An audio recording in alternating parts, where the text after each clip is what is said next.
now they're not just seeing every movement that you make, they're also inside your head. This is how people are.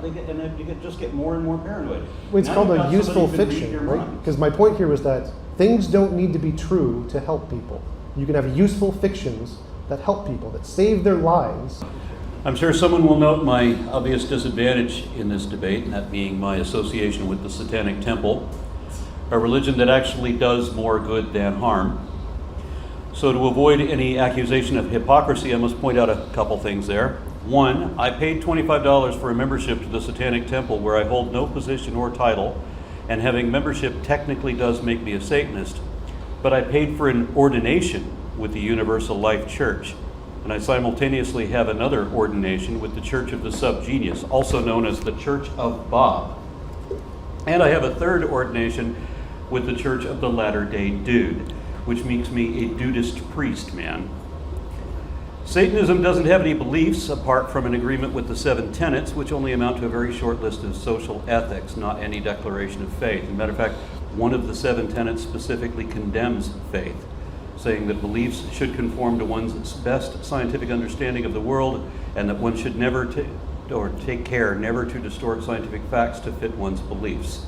In that sense, Satanism is basically humanism in goth drag. Satanism is recognized as a religion by the United States government only because a Supreme Court justice once expressed the not legally binding opinion that he thinks ethical culture should qualify as a religion, and he thinks that includes humanism. If so, then that would logically have to include Satanism too.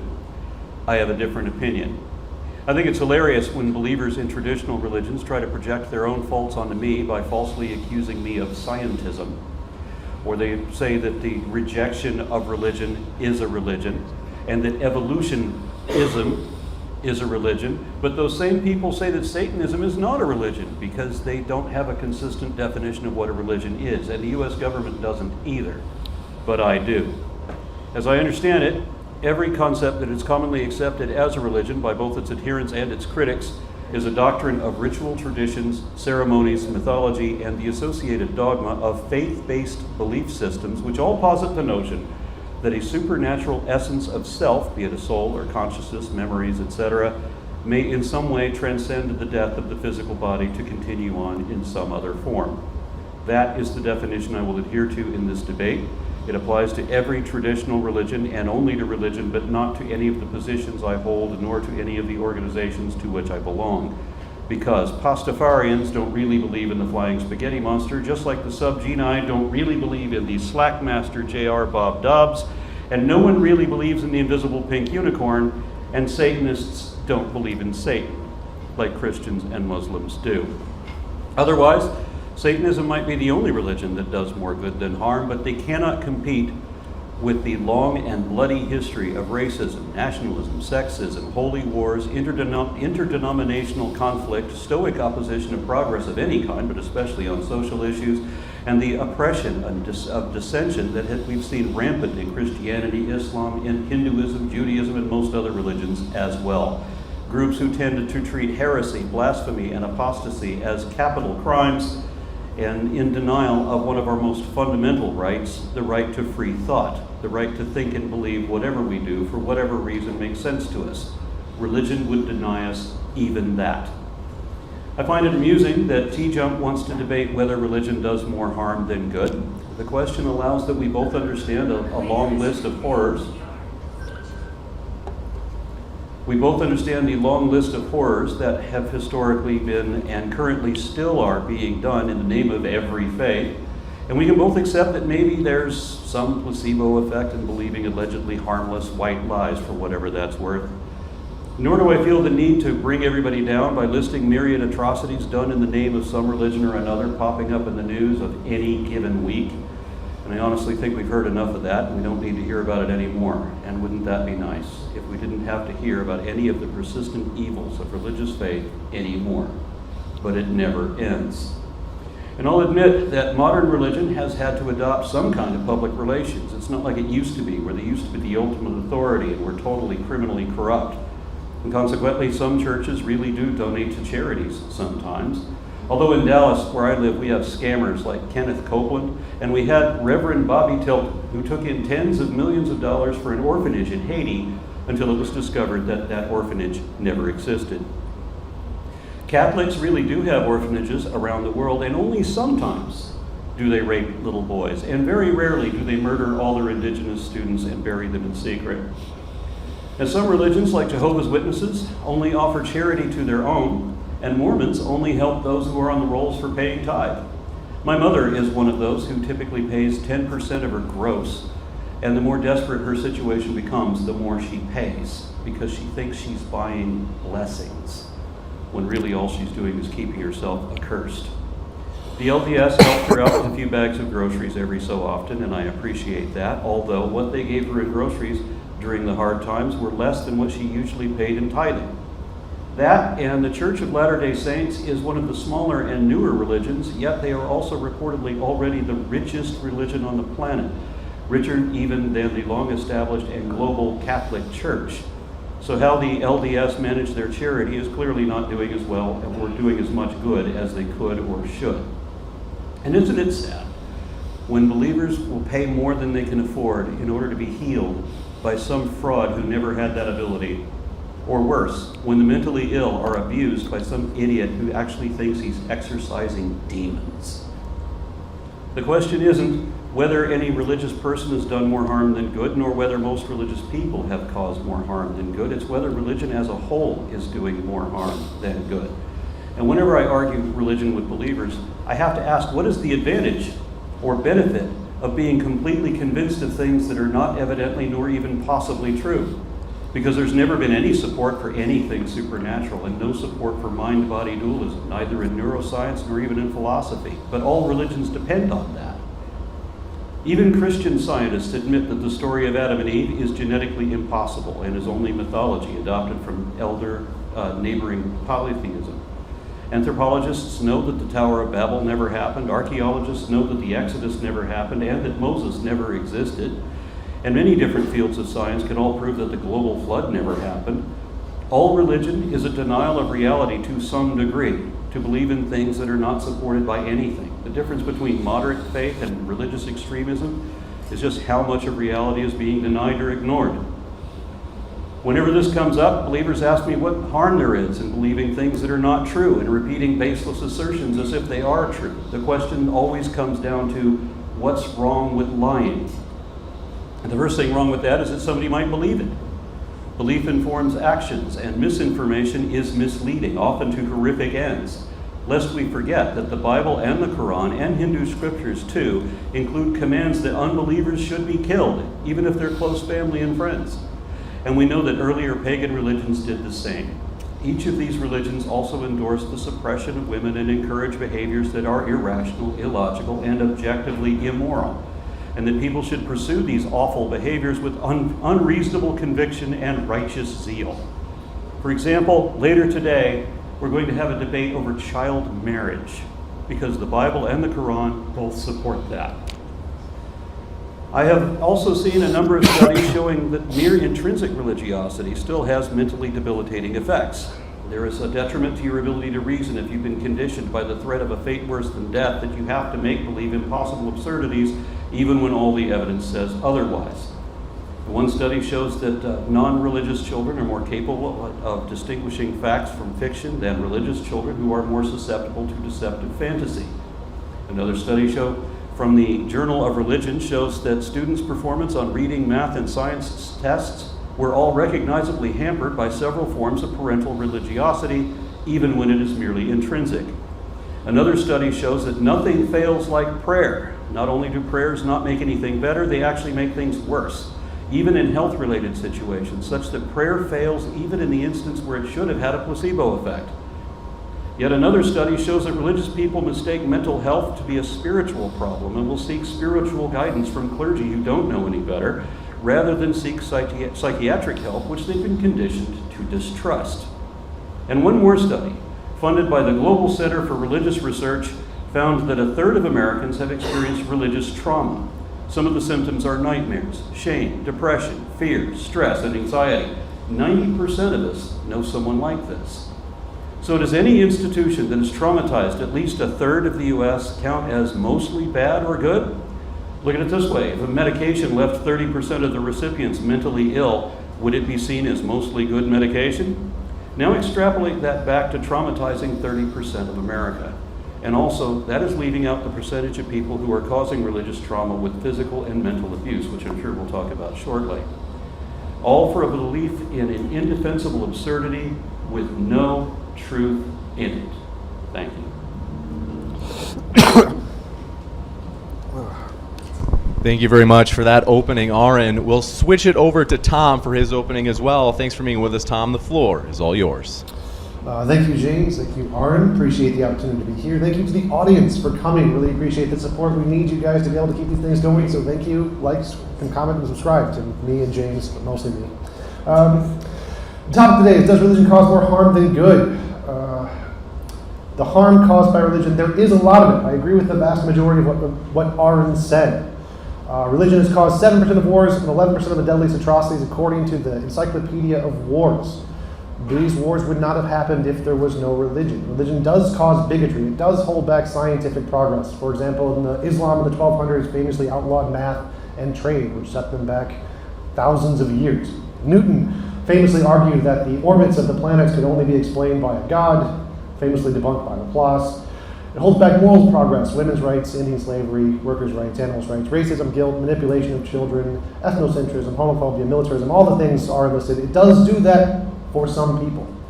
So does religion increase violence and bigoted behavior in some people? Yes. But the question isn't does it increase it in some people, the question is does it increase it overall? The question is, does it also decrease violent behavior in people as well? And does it do that more than it does the increase? So the good caused by religion, there is also a lot of it. This is a metadata study on the religion's effects rates of theft, robbery, assault, murder, and drug use. The results show a decrease of about 3 to 5% in these rates over people in general. So are there studies that disagree? Aron did list some studies that show that there is a negative correlation to religion. That's true, there are, but the vast majority of studies are positive. This is a metadata study of 270 studies, 244 of which show a positive correlation to religion, 2 of which show a negative, and 9 of which show nothing. The vast majority of the academic consensus is that religion does hold a majority positive impact. It does have a negative impact. There are some studies that show negative impact, but the consensus is a positive impact by a significant margin. Does religion, to use an example, does religion kill or save more lives each year? Homicides, according to the UNODC, about 464,000 people are killed via homicides in 2017, whereas about 90,000 were killed in armed conflicts. So if we take the number of 7% of wars increased by religion, that's about 6,000 lives lost each year due to religion. And if we take the 3 to 5% of lives saved by religion and apply that to the homicide number, we get about 23,000 lives saved. So this religion addition to a society will save 23,000 lives and kill 6,000 lives. Overall, that's a net saving of 17,000 lives. Given this example of just murder, religion clearly does more good than harm. And the same is true for drug use and selling, domestic violence, crime, suicide, and mental health, charity, depression, and prison inmate satisfaction, decreasing in violence, and lower recidivism rates. So all of these have about the same effect of about a 5% decrease, and across 100 billion people who are religion, this is a massive, massive positive influence that religion causes. This also causes a faster recovery rate from emotional and physical ailments. Like holding a rabbit's foot, believing in the false hope of a magical being who cares about you can lower your stress level and cortisol level and release dopamine, allowing your immune system to function more effectively and your mental state to improve enough to move forward and heal faster. If you have a society who can heal faster from mental and physical anguish from going to the hospital, that will definitely be a benefit to the society than one who takes longer for the people to heal.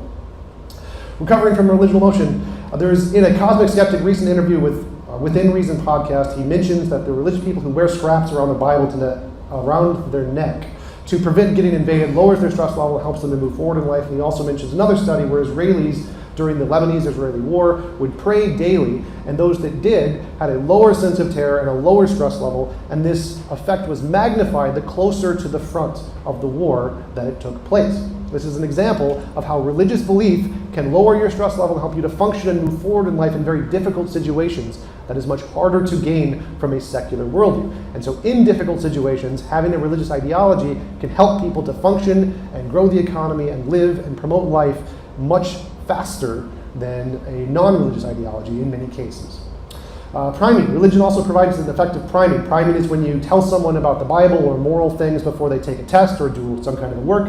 And there's tons of studies that show when people are primed with moral primers, they do better. They don't cheat as much, they don't steal as much, they are more charitable. There's all kinds of studies on this. And so having a kind of religious belief like Jesus or whatever, that causes you to think about moralizing things all the time, all throughout the day, will cause this priming effect to you far more often than someone who does not have some kind of a moralizing ideology that causes them to be primed throughout the day. So for each person, religion causes to be bad. It causes 1,000 to do good. Millions have used their religion as inspiration to discover, and many have lost their faith because of it. Many people who have been on the forefront of abolishing slavery, advocating for women's rights and workers' rights. So even though religion has caused delays in these things, it has also caused many people to fight for these things. Many more people have fought for these things than have fought against them. If we remember correctly, the English, who were the first ones to abolish slavery, were Christians, and they used the Bible as a justification to end slavery. The same thing applies to like Newton, who famously used his idea of a God as a requirement to explain the orbits of the planet. He also used religion as an inspiration for him discovering things about the universe. He wrote more about religion than any other field. For every predator priest, there are thousands of priests who are good people just trying to help everyone around them. For every person who is indoctrinated and guilt-ridden and depressed and spends thousands of dollars of their excess money that they don't have to try to feel better, there are thousands more who are given hope and comfort and guidance and find meaning and value. And so I agree. Religion does do a lot of bad things, but it does a lot more good things. And so let's play Civilization 5 if you want us done that. You can add religion to your society. So there's 117 billion people, all of which get minus 5% crime, minus 5% drug rate, minus 5% suicide, plus 5 mental health, plus 5 crime to do good things, plus 5 criminal recidivism, lowering recidivism rate, minus 5 domestic violence, plus 5 charity. The detriments of religion, the bad things, minus 1% of all of those things, which is 1%. It increases the amount of bad things people do by 1%, but decreases it by 5%. And it also increases wars by about 7%. Overall, the effects of religion is positive because the tons and tons of 100 billion people who are affected by minus 5 crime rate save significantly more lives than the increased lives lost from wars and atrocities. And the benefit to all of these aspects is many, many orders of magnitude greater than the detriment caused to the minority of people. As Aron mentioned, there is a very rarely do Christians do really bad things in churches, like eliminating all of the people who are there. That's just terrible. But the vast majority of them are good people just trying to do good things and build a community and help others. So I agree. Religion does tons and tons of bad things. It does even more good things. So even though I'm an atheist, I must follow the evidence wherever it leads, even if it leads to a conclusion that is uncomfortable. So religion has caused more good. Does religion cause an increase in violence and bigotry behavior? Yes, but it causes significantly more to do good. Does this mean we atheists are violent? No. The biggest challenge here is like if we had an atheist society like Sweden, Norway, Denmark, they have lower rates of crime, lower rates of violence, and that's a valid point, but the benefit of religion is that in stressful situations, next to wars, next to poverty, religion can help cope with those things and help you to move forward, which is much more difficult under a secular worldview. Secular worldviews are more challenging intellectually, more difficult to cope with, more difficult to find meaning. You have to really think about these things, and most people in difficult situations don't have the time and energy to do that. And so religion can provide a buffer for them emotionally to be able to cope that secular worldviews don't as much provide. So to be a consistent skeptic, as because I acknowledge that there's value to religion, I think we atheists should create a religion to provide the same values, the same benefits to the demographics of society who this is useful for. It's not useful for everybody. As I and Aron are both atheists, we don't really find these benefits. We're in the demographic that we're on the negatively affected side. But for many people that do provide these benefits, atheism should offer a kind of alternative to them, which is why I think we should start an atheist religion. Join the atheist church. I'll be the Pope of atheism. Thank you. And I'll conclude there. Thank you very much for that opening as well, Tom. We actually only have one mic, so for the open dialogue, I just need you guys to project your voice a little bit louder. Fortunately, it's a good, narrow pathway in terms of the venue. But with that, we're going to kick it over to you gentlemen. The floor is all yours. And Mike, or I'll grab that mic from you, Tom, to take it off your hands. Thank you very much. All right, gentlemen, we're ready for you. All right, so you're going to take both of the mics and have us yell. Yes, we must yell. Right. while he's holding two mics. Yes. Okay. Gotcha. All right, so Tom's data contradicts the findings of the Clergy Project, which was started by Daniel Dennett. It was an organization for preachers who are professional preachers. They've been doing this for a while, and they realized that they no longer believe what they're selling to their congregations. And now, what do you do when you're 40 years old and you realize that you've been doing this all your life and you don't have any other skills, except maybe you could go off and become a used car salesman at this point? So they turned to this network, which is the Clergy Project, for people to find solace and maybe employment or some kind of support elsewhere. What's that? You can't hear.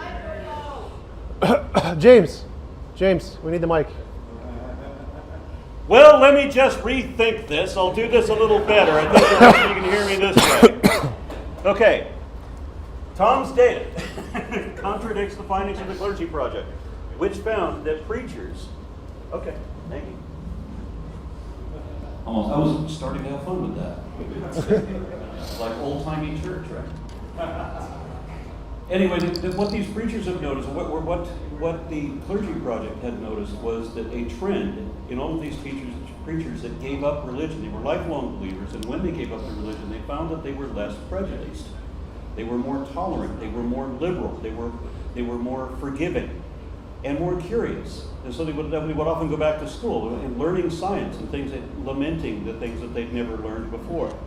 In some of my videos, I've shown reports of a negative statistical correlation between religiosity and what we typically think of as moral behavior, wherein we notice that the factions of dominant religions statistically have the highest crime rate, with special emphasis on hate crimes.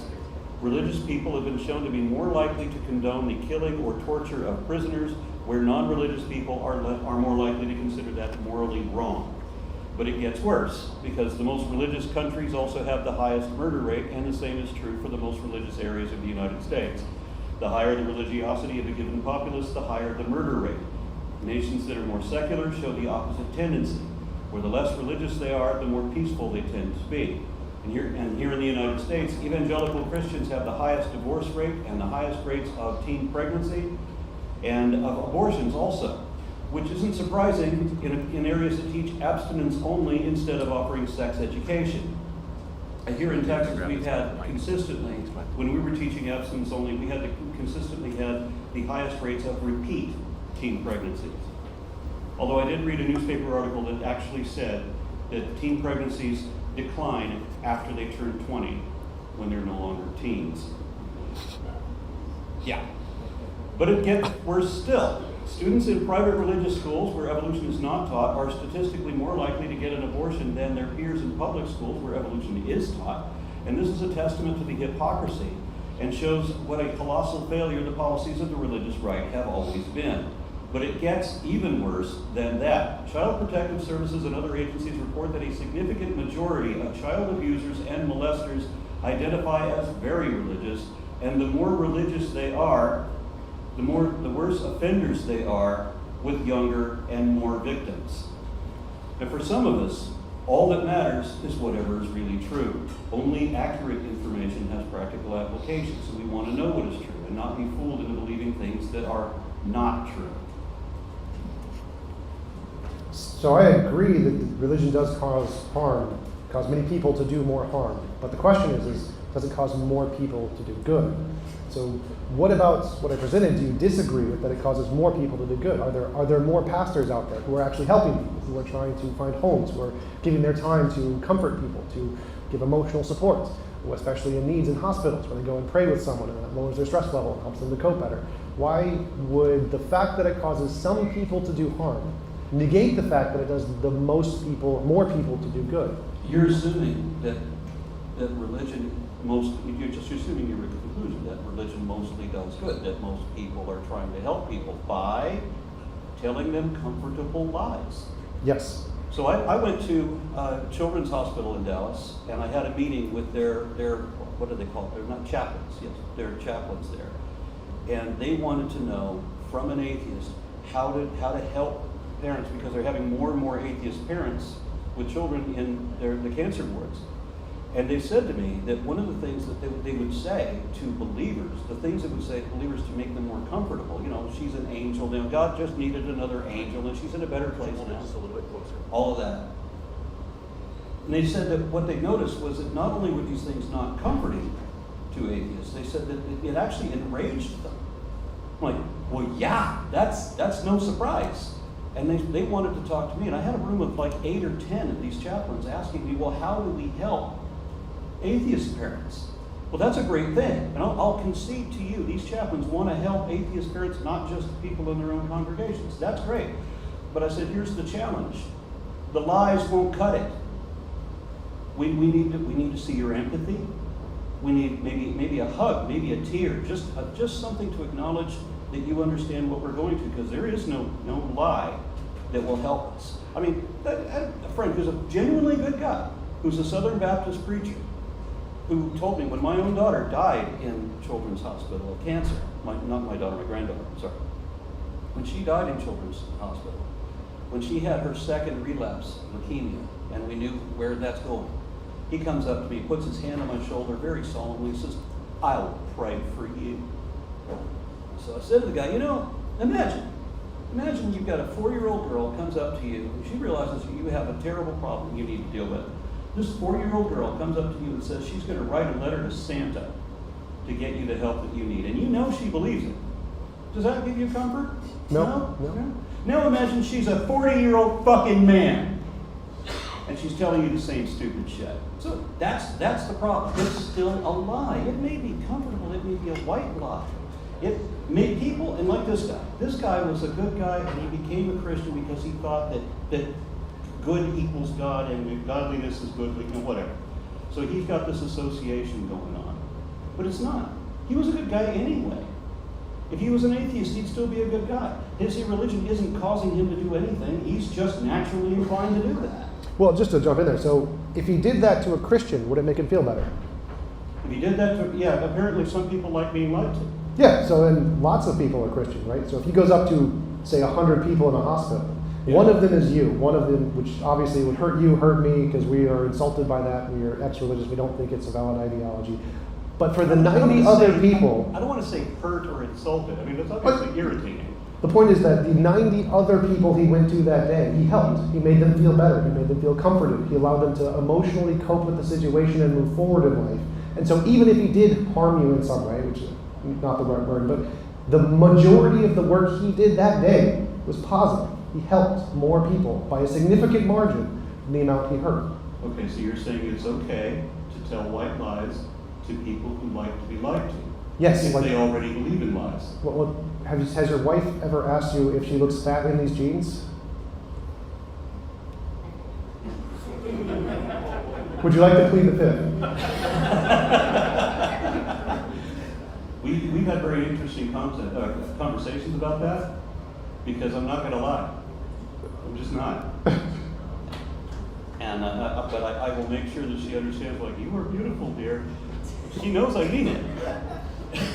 But that's like a more difficult conversation, right? That takes a lot more effort. You have to think through it. You have to be very careful with your words. That's a difficult thing. And for people who have to work 20 hours a day, that's a more challenging thing to do than just say, nope, you do not look fat in those jeans, honey, let's go to work. No, aside from your example, I understand what you're saying. I'm not even going to concede that. I will tell you, I say this with some pride, I've never lied to my wife. We've been married we're going on our 14th year. I've never lied to her. It's cool, appreciate it. But do you think that doing that does help many, many people cope in relationships? And many people who are not you and your wife do appreciate those kind of white lies, and it does help them emotionally and help them to move forward. I don't appreciate white lies. Well, you don't, but do most people? Do most people appreciate white lies? Okay, if you're saying that it's okay to lie, to tell harmless white lies to most people because most people like to be lied to in our current situation, then I will agree most people like to be lied to, and they don't see the harm in being lied to. Relatively few of us do, but we're a growing percentage. We represent like a third of the populace globally now. It's a third of people, a third of the world population now are unassociated with any religion. They don't have any belief in faith. I myself identify as a Christian. I think that faith is the most dishonest position it's possible to have. Just a note on that. I agree that a third of people in the world are no longer religious, but most of them are still spiritual. I think it's like 60% of atheists are still But spiritual. what does that mean? It means they like the white lies. Some of them do. My own journey out of that I'm sorry to say that I didn't just wake up and say, hey, this is stupid, and just go to this more skeptical view. No, most of us had to do a walk, and I did mine through neo-pagan occultism. I wanted to do transcendental meditation. I thought that there was scientific evidence for the paranormal. I want to experience that, leaving your body and doing things like this, that was going to be the way of getting first-hand experience to know the truth of the matter. I tried that for years, even fooled myself through faith for a little bit, to imagine things that weren't really there, which is what faith is doing. And I eventually came out of that. I wish that I could have just put down the book and said, this is stupid, and just be completely skeptical and logical, rational. But no, that's a walk for most of us. Well, so I agree that you can get to the point where emotionally they don't help you or they can hurt you, white lies. But vast majority of people are benefited by them. It makes them feel better. There are neurological studies that show white lies make you feel better. It releases dopamine. It helps you to cope. And these effects of releasing dopamine, lowering cortisol, have massive effects on your body. It increases the rate of your immune system being able to function, so you will get better from sickness faster. So yes, I agree that, or I think we should lie to people if it'll lower their cortisol level, if it'll help cure them of a disease faster. Yes, absolutely we should lie to them to help them function better in society. I don't care as much about the truth as I do about people's happiness and lives and well-being. And if lying can improve people's happiness, lives, and well-being, we should absolutely do it, yes. Yeah, I'm going to have to disagree with that. I'm just not going to lie to people. And I don't care if it makes them feel more comfortable. I'm going to find another way around that. And I love the way that you've made this debate, where we can, just as using the same type of arguments, we could argue whether alcohol is the cause of or solution to all the world's problems. I don't quite follow. Never mind. You're saying it's okay because most people enjoy it, right? So we can Well, no, I'm saying it's okay because they enjoy it and it actually has demonstrably positive effects in society. We can say that about alcohol. Like what? That there are positive benefits, that most people enjoy it. It does make people feel better. It goes well with your food. The beer makes the food taste better. The food makes the beer taste better. A glass of wine every day has some kind of positive benefit. I didn't bring studies for that debate, so we're not going to do that one today. But you've got a very similar thing going on here. Well, if alcohol helps you get better from being in the hospital, if it helps your mental health, if it helps you to have a lower recidivism rate when you got out of prison, if it helps you recover from cancer better, yeah, I'd be like, yes. If alcohol did all of those things, yes. Like, I don't think alcohol does do any of those things. So I'm not. But it did. I'm not sure how alcohol can help you cure your liver disease, but we can try it. Okay. So I don't know what else to say. I think we're done with that. Well, do you agree that it helps more people in society than it hurts? Do I agree that most people, the majority of people, like to be lied to Sure. and get enjoyment out of being lied to? Yeah, I do. And do you agree that that has a significant effect on their mental and physical health? I don't know how it could, especially given that the type of misinformation that I quoted here, and that it's still plaguing people that are believing in religion. You still have misinformation. You still have a degree of reality denial. You are still being completely convinced of things that are not true, or at least not evidently true. Well, why does that matter to helping people? Like, you don't need to know the truth to help people. There it is. It always comes down. When I talk to believers, it always comes down to, why can't I believe it if it's not true? Why does it have to be true before I believe it? Well, no, my question is, why does it have to be true to help people? Because, there's a famous thing in evolution called type 1 and type 2 errors. Hear a rustle in the bushes, think it's a lion, run away. Everybody runs away who survives. People who think, I'm going to be skeptical and wait for more evidence, get eaten a little bit more. And so believing the fairy tale that there's a ghost or whatever in the bushes saves more lives, even though it's false. So I don't understand. Well, the analogy isn't really the ghost in the bushes. What? What it really comes down to is that because we are social animals, we expect that even when we're alone, that we think someone might be able to see us. So we're careful about what we're doing, what we're dressed, how we're dressed, all of that. But when you get into the mindset of thinking that someone might be watching you and might be reporting on you, well, then you start acting like, well, they are. Somebody's always watching you. And now they're not just seeing every movement that you make, they're also inside your head. This is how people are. They just get more and more paranoid. It's Now called you've a got useful somebody who can read fiction, your right? mind. Because my point here was that things don't need to be true to help people. You can have useful fictions that help people, that save their lives by them thinking it's a ghost in the bushes and running away. The same thing can apply in this situation. It doesn't matter whether or not it's true or corresponds to reality. What matters is does having this belief help you to be healthier, recover faster, lower crime rates, whatever. Which contradicts the study that I was citing before. I mean, I can pull it up for you. Well, no, I agree. So I looked at the studies. The studies I listed are metadata studies of 200, 300, 800 different studies. So I agree there are some studies that go against the data That in the show- single yeah. digits. Okay. So there's hundreds and hundreds of studies that show a positive correlation, a couple dozen that show a negative correlation, because that's how studies work. And so there are studies that go against this, but the vast majority go towards the fact that religion has a positive impact on society. At that moment, I was talking about the ones about prayer and how useless that is, and how it doesn't even have the placebo effect. It actually makes things worse. Well, that part I would disagree with, because I know there are some studies that show prayer doesn't have a placebo effect, but there's a lot that show it massively does. Like specifically for people who are in cancer wards, when a priest goes up and prays with them, it reduces their level of stress and helps them to recover faster. That was one of the studies I listed. So your argument is that it's okay to lie. Yes, Because 100%. People like to be lied to. 100%. There's nothing wrong with lying. I don't have a problem with lying. Okay, I'm going to have to make a moral Like, disagreement. are there Jews in the basement? Nazi comes up to your door and says, "Are there Jews in the basement? Is it okay to lie?"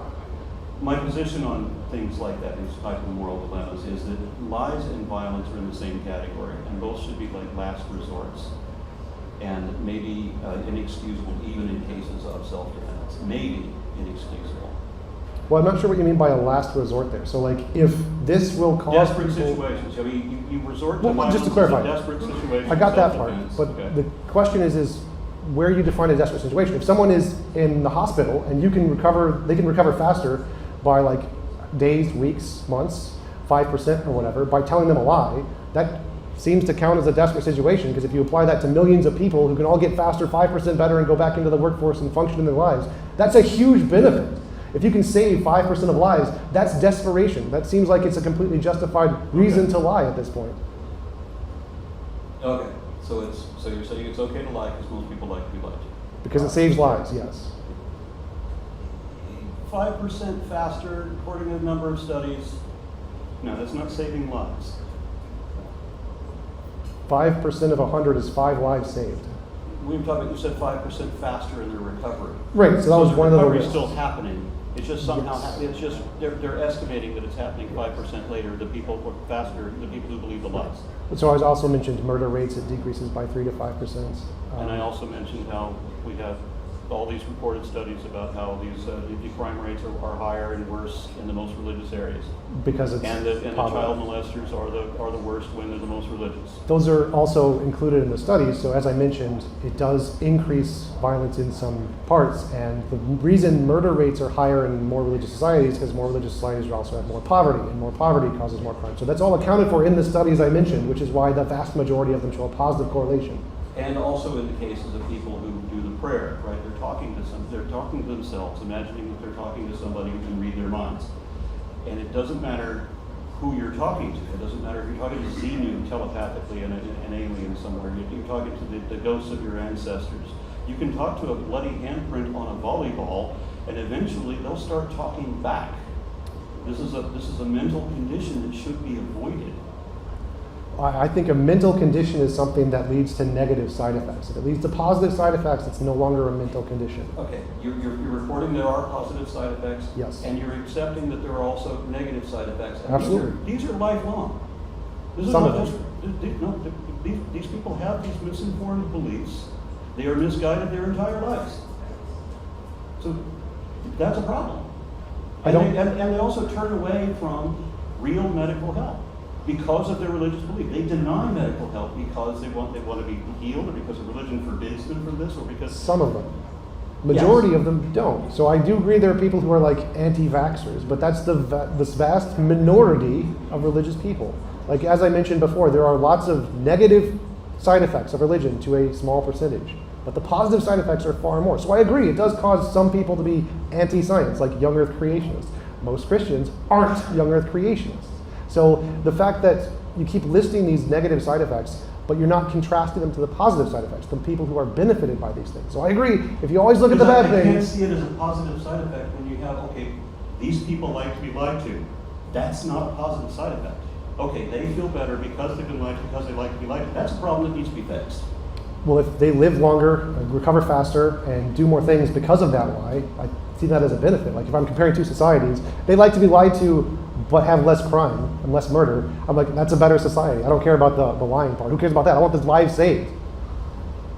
There's a whole lot more to, if you want to argue the society thing, there's a whole lot more to discuss. I'm not prepared to go into because that's, I think, a different debate. Well, I don't think so, because it seems like if we adopt religion into a society, which is a group of people, and the effects on that society are mostly We're positive. going to tell them all the same lie.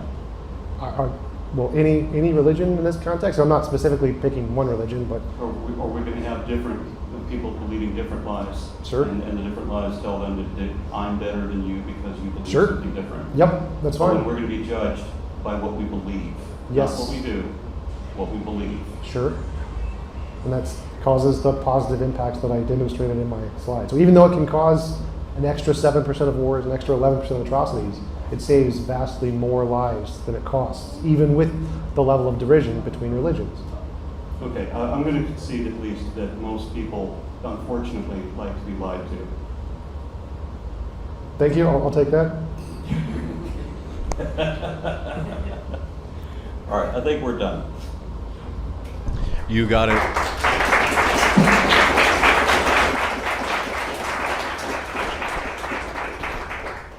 Thank you very much, gentlemen. We'll actually start a Q&A line right in this aisle here. So anyone who has a question, if you can stand on this gray piece of tape, that way we can get you in the video feed. We'll welcome you up for the Q&A. Thank you. Court quote, the one where it said, ethical culture should qualify as a religion. Do you know who said that? Hugo Black. Thanks.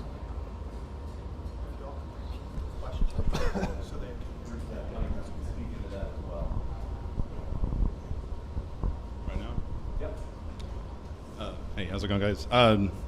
Do you think that the same contrast needs to be made about the amount of good religion provides in society right now versus the amount of hypothetical good it would potentially be made in the future had we gotten rid of it?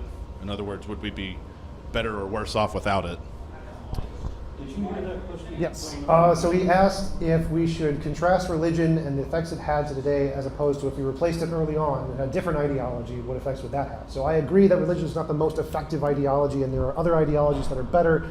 And so if we just went back in history, replaced religion with secular humanism or something, they would have far less of the bad things and far more of the good things. So I agree with that completely. I don't think religion is the best ideology. But the position I'm advocating for isn't that religion is the best or that it's the thing that we should implement at all times. I'm only arguing that it has done more good than harm. So I'm in full agreement that there are better ideologies like secular humanism that don't entail a lot of the bad things and have more of the good things. This question is for Tom. You said in your opening statement that the number of deaths attributable to religion was about 6,000. Do you really, 6,000 per year? Do you really think that number holds up to scrutiny when you consider stuff like the Islamic State butchered hundreds of thousands of people, and that's just one organization? Yes. So as I mentioned before, the number of wars and atrocities from the source I mentioned is an additional 7 to 11%. So they cause an 11% more atrocities. So those numbers are actually included in that data for 2017. This is for 2017. And so yes, that even including the Islamic State, the amount of murders increased on average is that number. I think what we'll do is if you guys are okay with handing Mike? one of the mics off, and then we'll have one mic down here. That way the audience can hear the asker. All right. Thanks, guys. Thanks for your flexibility. Hugs? If you can speak into both of these. Oh boy. Okay, so I don't remember your name. You're the guy with the little shirt with the little pipe in it. Little shirt? Aron. Okay, so my question basically is when it comes to lying in the sense of trying to make somebody feel better. So I'm going to use my own experience in this. So these past couple of years, I have struggled heavily when it comes to just sadness and depression. And early on this year, my mother passed away after, just a lot of failing health. And I'm not trying to make you feel bad or anything, so I just want to clear that up. But my question comes in, had I not had God, whether or not, he's a lie or he's real, I probably would have killed myself. So I'm just curious as to what is your view when it comes to people like me, when it comes to people who have been saved from being tipped over the edge by religion? I don't have any way of relating to, and I don't want to speak to depression, because I know that there's different causes for that, and I don't have any personal experience or expertise in it at all. But I can't understand, or I can't really accept that you would have killed yourself if you didn't believe this lie. I just don't see that. I think people find a reason to keep going, and if that was the one you found, that's the one you're blaming for it. Yeah, that's a pretty good answer, actually. So, Do you mind if I comment on that a little bit? Oh, yeah, no problem. So I also had major depression, and I tried all the different things to try to make me feel better. And for me, it was physical relationships with very attractive people would help me feel better. There you go. So, and so the things that can cure people for depression are very, very, very diverse. Everyone's unique, everyone's a different person, and so what can help them is distinct to the individual. And so I fully acknowledge the fact that religion helps many people to get over depression. David Wood, who I don't know if he's here in the audience today, was helped by religion to become a more moral person. This happens all the time. And so I think that it's a weakness of Aron's position that he can't acknowledge that, because it is absolutely the case that religion can help people and inspire them in ways that can definitely save their lives. And so I'm very sympathetic to your position, and I hope that you're feeling better. I appreciate both of you answering. Thank you. Thank you very much. Okay. So I thought your speech was really funny and awesome, and I came to realize that absolutely, yes, Satanism or your religion is a religion according to your definition, which I think is what you're arguing. And I was wondering, according to that religion of yours, how have you personally seen it affect your family and the people in your life in a positive way for you? I joined the Satanic Temple because I wanted to support their defense of the First Amendment. To fight fire with fire, I'm using religion to fight against religion in order to preserve secularism, which is the only way to preserve freedom of religion. The greatest threat to religious freedom is religious extremism. It is the religious nationalism. It's I've been an activist for almost 20 years, and the enemy on every issue, every attack against truth, against education, against the Constitution has always only ever come from religious conservatives. They're on the wrong side of every issue. And so I belong to an organization that promotes or that defends the First Amendment. And that's the way I view that. It doesn't change anything about my family. We already dress like we were in the Addams Family. So basically, if I hear you right, that your religion has helped you fight other religions more effectively. What? Your religion of joining the Satan, your fight against religion, which is your religion, has helped you better fight other religions. Again, as I said, it doesn't fit my definition of a religion. Okay. I mean, I paid $25 for a membership to an activist organization. Sure. That's how I see it. Okay. And I paid similarly for an ordination to this religion, and they don't believe in this guy either. Okay. Awesome. Thank you. And then we'll also have question askers move up to this first grade line. Actually, do you mind if I comment on that really feedback. quick? So I think your question was, what are the positive benefits of secular religions like Satanism? And Satanism has lots of positive benefits. They do lots of charity work. They do lots of help. There's Universal Unitarians provide housing. The church I'm starting provides housing. Secular organizations do tons to help people And essentially the same things any regular churches do. So secular organizations, secular churches do just as much, if not more good, to help people as religious organizations, as Aron mentioned in his opening. Yeah. Now, I do not argue that there's a downside to the community that you get from religions and, like you said, these secular organizations.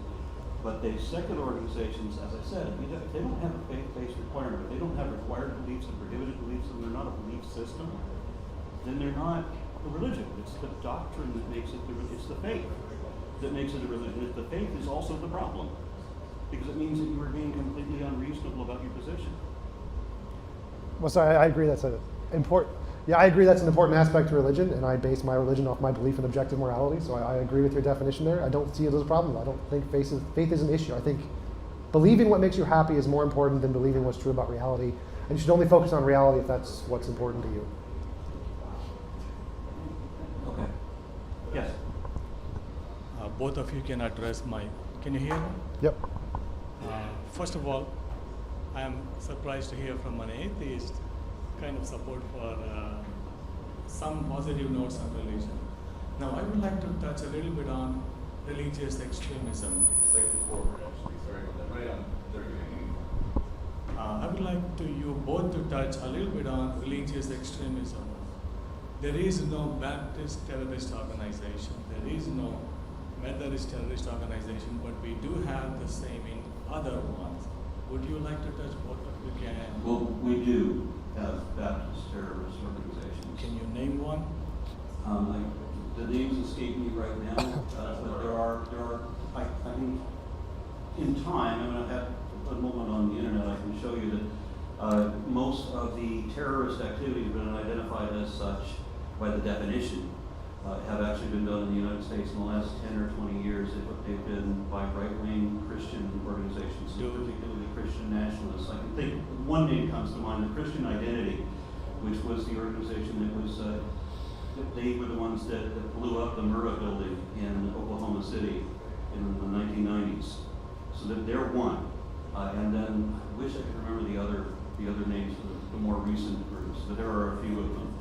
There was another one that took over a bird sanctuary in, I forget what state that was, but yeah, some people died over that, and there are others where they've been holding armed conflicts with police and federal officers. So yeah, they do happen, we do have them. It just, you tend not, in the American news, they tend not to identify white Christians as terrorists, regardless whether they fit the definition or not. So you named two? So there are terrorist organizations in pretty much every religion other than Jainism. Jainism is the only one I know that doesn't have that. Even like Shinto Buddhism, which is the second most pacifistic religion on the planet, has terrorist organizations in it. And so there is a small minority of people who can become extremists in pretty much any religion, even the most pacifistic ones. There's only one exception I know about, which is Jainism, and that's it. And Sikhism is also very, very pacifistic. But what is it? Did you have a specific question about the extremist organizations? Like, because most people in those religions are extreme pacifists, so there's extremists on both ends. My question, my point was, we see one particular religion that is really doing the extremism. I don't see any Christian organization or any Christian religion with any kind of religious affinity. I don't see that.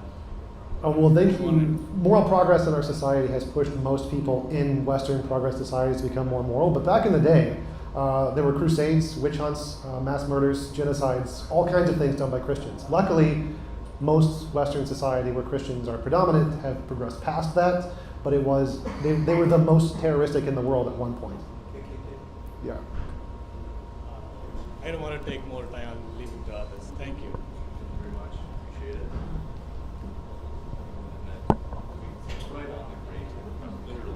Right. There. One is for the stream and one is for the speakers. Yes, hi, my question's for TJump. So it seemed that you were hinting at the Nordic countries, like much less religious than I think our country here. Lower crime, more peaceful overall, better health outcomes in our healthcare situation here.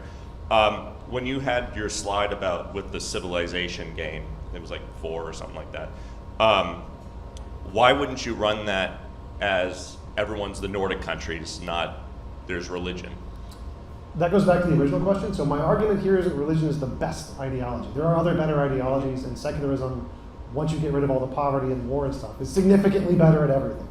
But the argument is that religion has done more good than harm overall, not that religion has done the best. So if I had a choice of any ideology, obviously I'd pick my own, because mine's probably the best one ever in the world. But I'm not arguing that we should implement religion above all other options. My argument is only that religion has caused more good than harm overall. Okay, thank you for. There's another issue about just declaring the Nordic countries, because it's not true of all the Nordic countries, and it isn't just exclusively Nordic countries. I mean, Japan, Taiwan, they're both kind of in there too. Have you stand right here. Right here, right as I'm standing. Thanks so much, I appreciate it. Yeah. Hi there. This is mainly for TJump, but one thing I've been sitting there thinking of how to word this, so excuse me. But one thing that the studies I feel didn't address is the long-term effects. Like if someone is given a bunch of white lies about religion, if later on they come out of religion through some means, they have rough relationships with people who told them their white lies. And I mean, that would be hard to do a study on, but I think that should be a factor. And I'm surprised you didn't bring that up, Aron, because I think that's a very devastating effect, and why organizations like Recovering from Religion Foundation exist is due to those. So I'm wondering what your thoughts are on that. Oh yeah, absolutely. There are many cultures where leaving a religion can get you ostracized by your entire community, you lose your job, lose your family. But again, that's the minority. That's like Bible Belt sections of religion mostly. I think a large percentage of Christians in this nation are not like that. It's a minority thing, you hear about it in the news, but most today are not like that. The vast majority are kind of pretty accepting, like my parents were mostly accepting, and most people who leave the faith, like in college, their parents don't disown them. They keep talking, they continue to be families. And so a feature of the news is that we focus on the hyper-negative aspects, and we don't put that into contrast with the total aspects.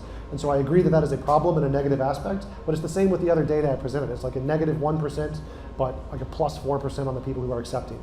And so overall, it has more of a positive acceptance rate than a negative acceptance rate.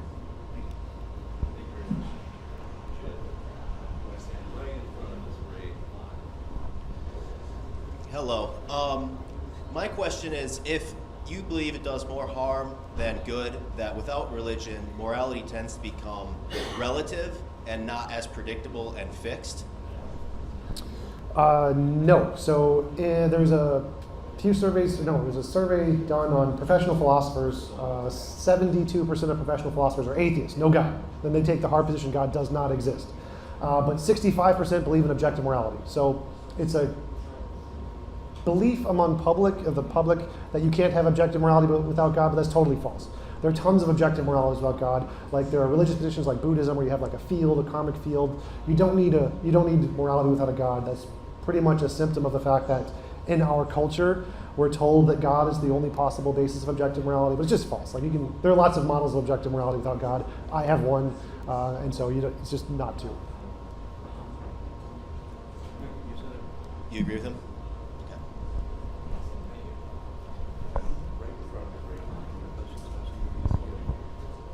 I have the weird position. First, I want to say that. Oh, where is it? This way. Just make you hold the mic, do all the work. All right. First, I know. Yeah, it's gotta be both. First, I want to say that your hair is fantastic, and also that someone left their I don't know if it's a hotel card or something, but if someone want to look for it, it's probably yours. Gotcha. You got it. Can you give it to me? All right. My question is, so there are people that, so on Tom's case, some people are having benefits in religion, and but both claim that it is false. The thing is that it is a personal experience. So when it comes to direct acquaintance with the facts of reality, which is the basis for how we know things epistemologically, can you guys tell us, like, how do you guys know that that they are not experiencing something that is true, because they are the ones experiencing it? So if they got direct acquaintance with those experiences, they are the ones that are acquainted, and you guys wouldn't be acquainted with that. So just want to know, how do you guys actually psychologize the other people that claim to have those experiences? Sure. So I'm also an atheist, so I'm a hard atheist. I believe God does not exist because all the evidence goes against him. So it's kind of off the topic of the debate, but I would say that if you have no way to differentiate imagination from reality, all of the evidence points to is probably imaginary, because we have human brains who make up a lot of imaginary things. And so your personal experience in law, in history, is not sufficient evidence to justify anything that lacks an empirical basis. So if you bring like miracles, magic, mythical creatures, paranormal, supernatural, UFOs in the courtroom, it gets thrown out. So personal experience does not count as evidence for anything that lacks an empirical basis. The thing is, you say justification, and when it comes to in classical foundationalism, direct acquaintance is already justified because it is something that you're experiencing in reality, and the how it relates is that. So you're saying it is... Well, just to jump in there, that's why we don't use that in courtrooms or history or most of science, because that fundamental epistemology just doesn't work when it comes to accurately assessing the vulnerabilities of personal intuition and personal experience, which is why we don't use them in the hard sciences. Yeah, but can you provide an inductive case of why it doesn't work? Yeah, intuition fails the vast majority of the time when trying to assess reality. It's a failed methodology, which is why science rules it out. And so when we're trying to make up what does work, what gives us justification, that's a really good reason to think intuition is probably wrong whenever you're using it. But we're talking about agents. So for example, if you, agents are very unpredictable, and so it is odd to try to find predictability when if it's another agent. I mean, it's not like we can predict everything that an agent can do because we're talking about miracles here. So don't you think it's the wrong methodology? No. If the agent is equally as predictable as random chance, then the difference between that agent doing it and it happening by random chance is zero. So there's no difference between the agent and nothing. I did say random chance, but we're talking about like just millions and millions of things happening. So it's just a very, very complex way of actually getting into truth with that. So it can just be just so complicated that it is very hard for you to actually do an experiment where it's like consistent natures on that. So it's just very hard to find that consistency. Is what I'm saying.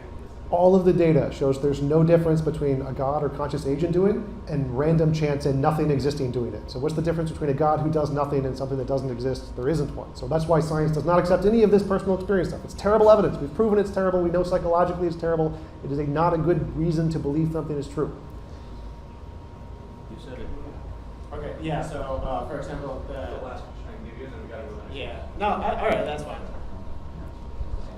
Thank you, guys. Aron, your hair is great, again.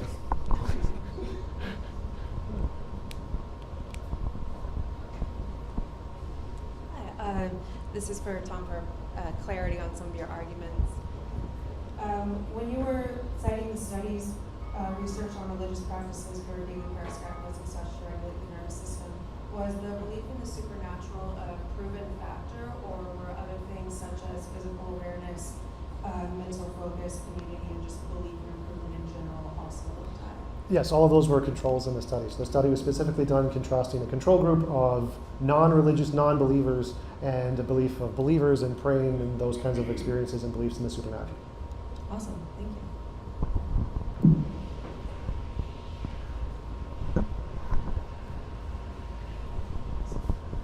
We'll take just a minute in case there are any last questions. Otherwise, awesome, great. If you can stand right in front of the gray line there. In front. Or I should say, right there is perfect. Thank you. So do I, is this good anymore? Oh, Keep it. Okay, so basically I understand what both of you are saying. So my whole thing, what I'm thinking is a, yeah. Oh, there we go. Okay.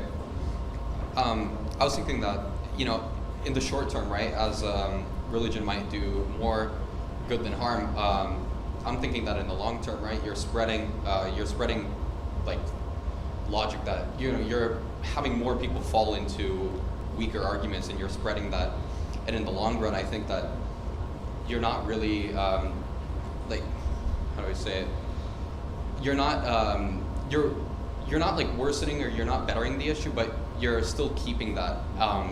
Is there a way to like utilize that would effectively in the long run reduce, bigotry and atrocities like via religion, using that. If that makes sense. Yes, that is why I'm starting an atheist religion based on my morality, to try to do exactly that. So yes, I think that as atheists, we should provide a kind of religion that helps people who are benefited by those kinds of beliefs to move in a more moral direction, instead of letting the less moral religions take over and influence their beliefs. Why would you start an atheist religion? I already belong to 4 of them. Mine's better. Mine is the true religion. Mine is the one true religion. I